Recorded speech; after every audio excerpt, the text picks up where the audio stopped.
Hey guys, hope you're doing well today. First of all, thank you so much Evelyn again for your donation, for your beautiful New Year's gift. I really appreciate you supporting the channel like that.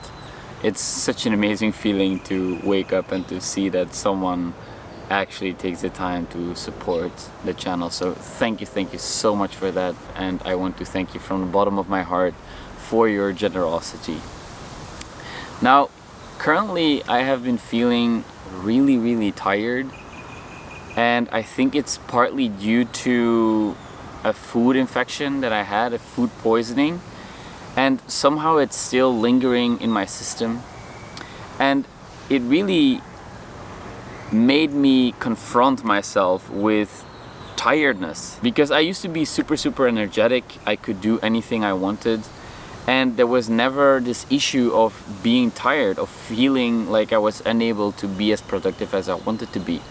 And this can be very frustrating sometimes, because you want to be productive, you want to be physically active, you want to do stuff, but you just feel so tired. All right, and I used to believe that it's just in your mind, you know, oh, you just believe that you're tired, etc.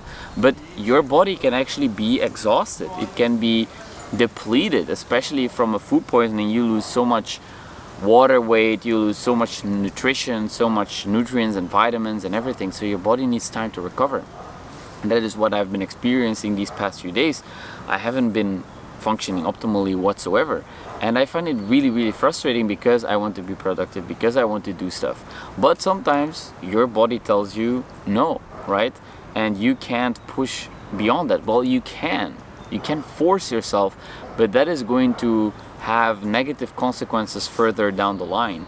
And I'm a firm believer that listening to your body on a intuitive level, like really tuning in and listening, is crucial for overall health. And I used to ignore my body's signals since forever. Like, I overrode my body's signals since I was young, right? I was dealing with the eating disorder, so I was overriding my body's hunger signals. I was exercising like crazy because I wanted to burn off more calories, so I was never resting.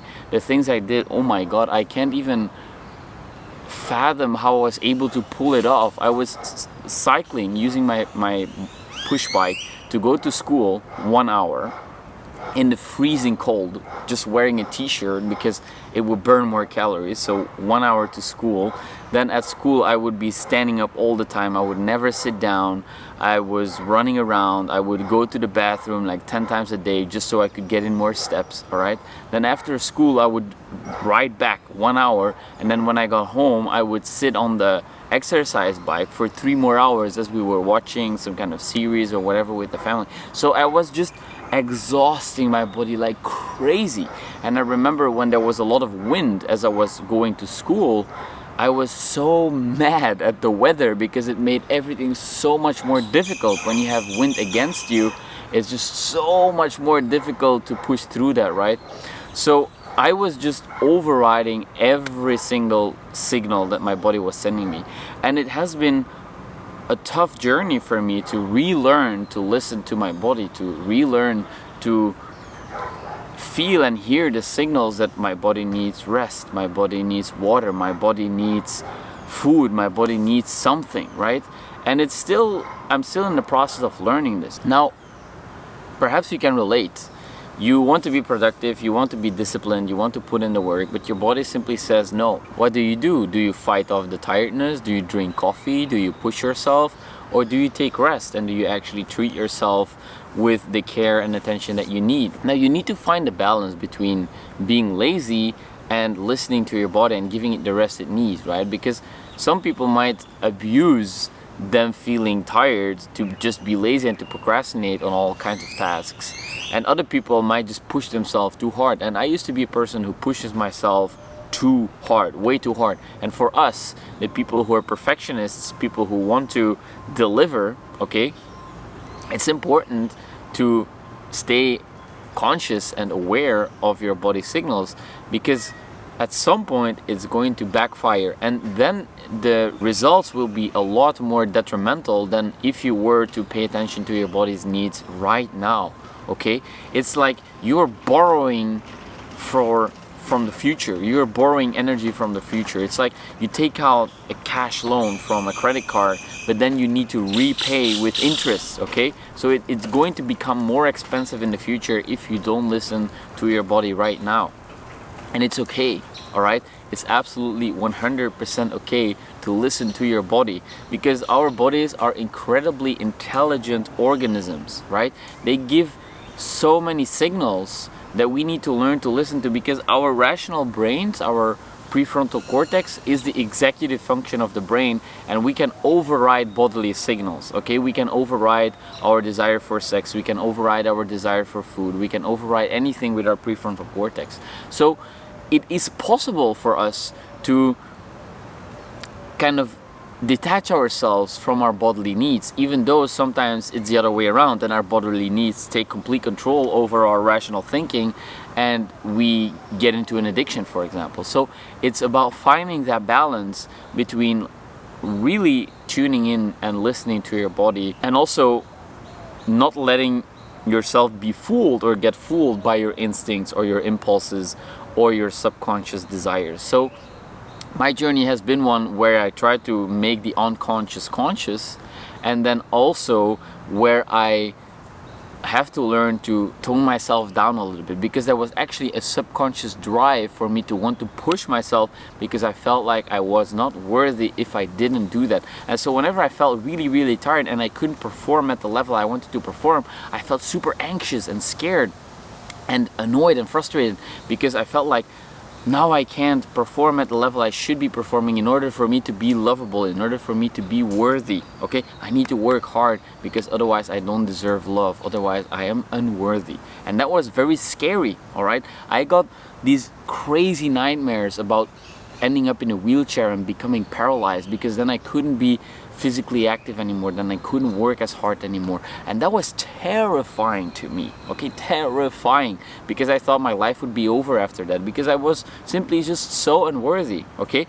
So it was a journey of uncovering these subconscious beliefs, and then also learning to re-listen to my body, relearning to listen to my body. Because children, they know how to listen to their bodies. They know they're hungry, they eat something, they stop eating. They know when they feel energetic, they run around and they're super, playful, and then when they are tired, they go to bed and they sleep, right? They don't push themselves past their bodily signals. Of course, if you give them lots of sugar, then they will become hyper, and then they might overshoot a little bit. So it's also a matter of finding that balance, right? But as we grow older, there is more incentives for us to neglect or ignore our bodily signals, and that can cause a whole bunch of problems, right?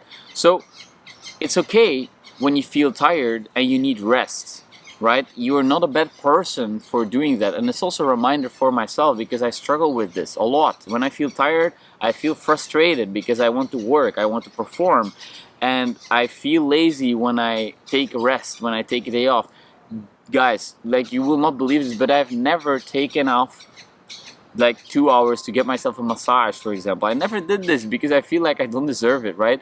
So it can't be too obsessive. You need to allow yourself to take care of yourself, because at some point your body will force you to take care of yourself, and that is not pleasant, okay? That is not pleasant, because then you will be so much less able to perform at the level you usually perform at. And so it's a lot better to pre-empty the fatigue. It's a lot better to preventively listen to your body and preventively take care of your physical and emotional needs, because otherwise you will fall into a black hole and it will be very, very difficult to crawl out. So how do you find the balance? Just take time out to listen, to really feel into, okay, am I pushing myself now too much, or should I take a step back? And a good way for you to realize this is to think about, would I feel anxious or punish myself if I would take a few hours off now because I feel tired? Would I feel anxious because of that? And if that is the case, then you probably are doing this because of obsessive compulsive reasons, because of subconscious drives that make you believe that you are unworthy if you don't work as hard, right? If it would make you anxious to take a half a day off, then you need to do some digging and understand that taking half a day off is not a problem. Okay, it's absolutely okay. You deserve to take half a day off. It's fine, because you can come back then recovered and perform even better. So it's actually more productive in the long run to take it a little bit easy sometimes. But this is something that I need to learn myself. I've been pushing myself for a long time, okay? And not necessarily in the super productive realm or building a business super productive, but just like not allowing myself to rest, being active all the time, exercising, moving around, trying to help people, do this, do that, right? And not really taking time to completely recover. And I feel like I need that. And I have a hard time accepting that I do, and so I'm just procrastinating on it more and more and more, and that makes me end up feeling extremely tired and exhausted. So be wary of that, and listen to your body when it tells you to take a step back, to be a little bit more relaxed, to let go a little bit more of all the things that you feel like you should be doing, because it will backfire at some point, and you won't be able to perform at the level that you're usually performing at. And of course, take my words with a grain of salt. It's only my experience, and probably my words will not make a huge difference in your life, because you need to run into these problems yourself in order for you to really embody and understand what I'm talking about here. So go ahead and do whatever you were about to do anyways. I just wanted to share a few of the lessons that I've learned by not listening to my body and then having to listen to my body. And it's not fun. It's a challenge. And of course, it's also a beautiful lesson. So perhaps you have to go through this yourself to learn that lesson more deeply. But I felt like I wanted to share this with you guys, because this is something that I'm currently really struggling with, and I hope it can help you, or at least make you become aware of your own patterns, and hopefully you can make some adjustments so you don't need to suffer along the line. Alright guys? Sorry, my battery just died, so I had to grab my reserve one. Anyways, I hope that was helpful, guys. If you liked the video, feel free to leave a like. This helps to expose the video to more people who might want to learn more about this topic. And if you would like to see more content like this in the future, click that subscribe button for me. And as always, thank you so much for watching, and I'll see you in the next video.